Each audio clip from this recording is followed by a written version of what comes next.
ada pertanyaan dari Pak Edi, siapa?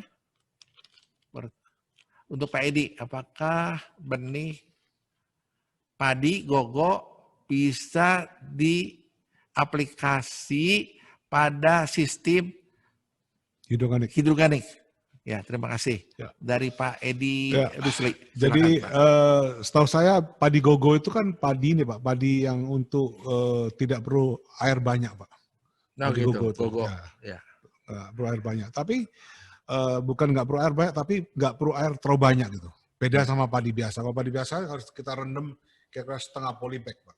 Nah, padi gogo itu mungkin bisa direndam ya kira-kira sedikit sekali Pak. Jadi menurut saya lebih sedikit lagi airnya. Menurut saya padi gogo akan tumbuh lebih bagus Pak dengan sistem hidroganik karena Pak dia supply pupuknya itu tercukupi satu, kedua air biarpun dia sedikit tapi dia tetap ada. Jadi saya kira akan tumbuh lebih bagus menurut saya ya gitu. Pasti lebih bagus Pak. Terus ada siapa lagi Pak? Tadi saya belum jawab itu. Ibu Kikit. Ya. Bu, Ibu Kikit nih tadi lupa dijawab. Jadi gini Bu, jadi kita siap Bu, karena Ibu kan dengan lahan saya kan dekat Bu ya. Jadi saya undang Ibu datang untuk lihat semuanya. Yang mana yang Ibu cocok? Karena saya tanam banyak sekali macam di tempat saya itu.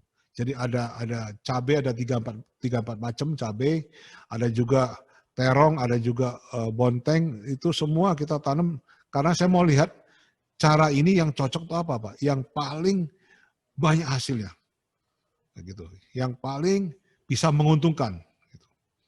Nah, jadi mungkin Ibu, saya tahu Ibu Kikit banyak lahan ya. Ya. Kalau nggak dimanfaatkan ya sayang gitu. Jadi ini sekarang sudah waktunya. Saya ngomong sama Ibu Kikit soal Pak hidroganik kira-kira 3-4 bulan yang lalu waktu itu ada Pak Sugianto juga. Saya janji sama Pak Sugianto waktu itu bulan 7 bisa lihat hasilnya kita Pak waktu itu. Oh gitu ya. Nah, bulan 7. Nah, sekarang sudah datang nih. Sekarang sudah datang bisa lihat Pak Sugianto sama Ibu Kikit bisa barengan lah lihat lah. Ini jadi ada pertanyaan ya. Ini ada pertanyaan dari Pak Joni. Ya, itu apa? Selamat malam Pak Didi. Sekedar mau share saja yang apa namanya? Yang bergerak di bidang pembangunan biodigesel biogas dari limbah sawit. Ada potensial selatnya atau lumpurnya dari proses yang begitu besar yang dapat juga dimanfaatkan untuk media atau pengembangan ketahanan pangan. Oh, bisa Pak. Bisa. Jadi kalau itu, apalagi sawit kan jumlahnya banyak Pak ya.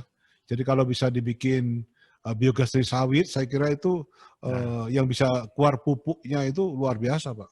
Itu betul-betul pupuk yang sudah siap untuk dipakai. Itu bagus bisa ya? dikembangkan. Bagus sekali Pak. Terus ada dari Tasik tuh Pak. Ya. Dari Nur Hakim. Saya ada lahan cukup luas di Tasikmalaya, tapi sedang kekurangan modal. Barangkali ada yang meminat kerjasama. Kira-kira harusnya ini nggak pakai modal Pak. Selama lahannya ada, itu sudah boleh katakan tidak usah pakai apa-apa lagi. Cuman semua tanah sudah ada, tinggal beli bibit yang sangat murah sekali ya Pak. Ya. Jadi gini Pak, kalau mau start hidroganik itu, lahan yang kosong, itu kita bikin aja, kita bikin kita semen ya, yang penting bisa nampung air Pak. Ya. Coba itu aja modalnya, terus harus ada air itu aja. Ya. Setelah itu Bapak langsung bisa start dicoba gitu. Start langsung nyoba. Jadi sebenarnya tidak banyak modal yang keluar menurut saya. Ya, oke. Ya udah dijawab Pak ya. Ini ada Pak Bahar. Bu Arsan, coba bisa di-mute Pak, bisa bicara nggak coba Pak Bahar? Ya. Sekarang mungkin bisa Pak. Oh bisa, sekarang kedengeran Pak. Ya. Terima kasih Pak Dedi, Pak Edi, Pak Sarwono, ya teman lama saya, dan Bu Kikit dan teman-teman lainnya. Selamat malam. Malam. Saya senang sekali malam ini bisa berdiskusi melalui Zoom ini dengan tema ketahanan pangan dari rumah sendiri. Kalau kita melihat dari rumah, tentu ada skala yang lebih kecil daripada yang tadi udah disampaikan. Kalau di rumah mungkin saya ingin sharing sedikit dari rumah kita sebenarnya banyak juga yang kita bisa lakukan di halaman kita, halaman yang kecil. Termasuk misalnya di depan bisa menanam pohon jambu. Jambu ini bisa, karena kebutuhan buah kita setiap hari saya kira cukup besar ya. Cukup mahal juga. Tapi seringkali kita lupa. Di depan rumah kita bisa manfaatkan. Misalnya jambu kristal, jambu-jambu yang air yang dan lainnya. Jambu kristal lebih kecil tentu. Yang kedua adalah sayur-sayuran. Karena kalau saya melihat misalnya cabai itu kebutuhan kita cukup besar dan cukup mahal. Seringkali kita sulit untuk mengendalikan harga cabai, inflasinya tinggi.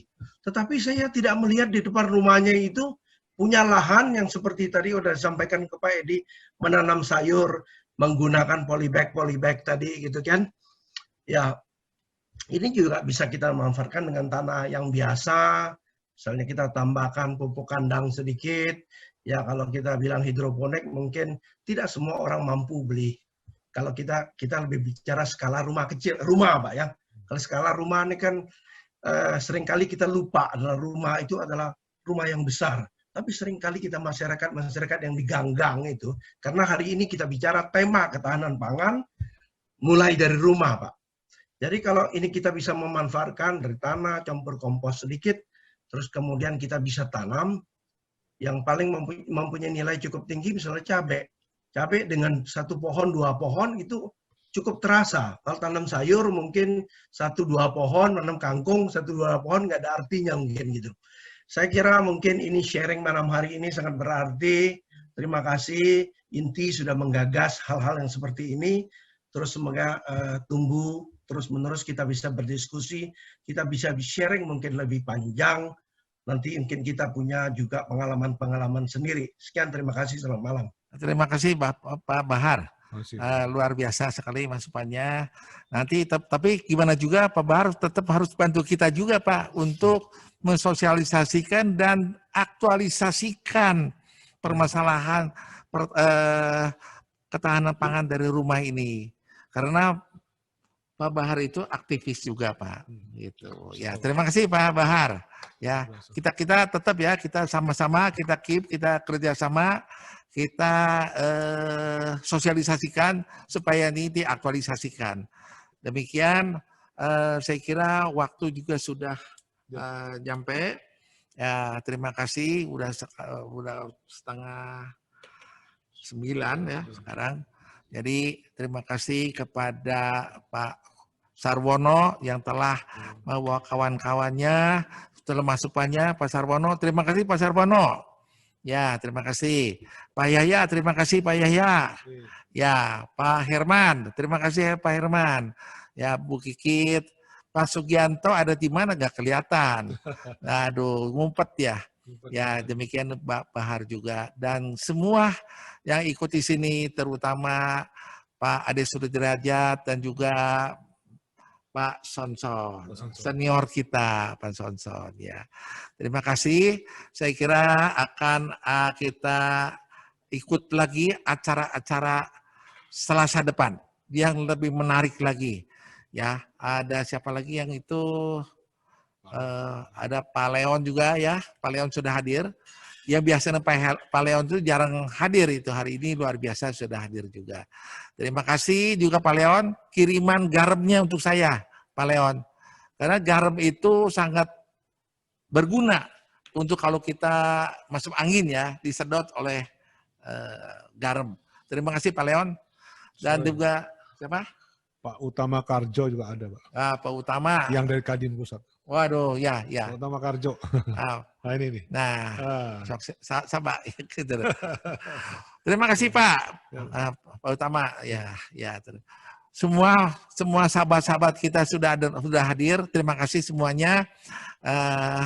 Acara sudah selesai dan juga nanti jangan lupa Selasa depan ikut lagi acara yang sangat menarik. Terima kasih. Selamat malam. Sampai jumpa.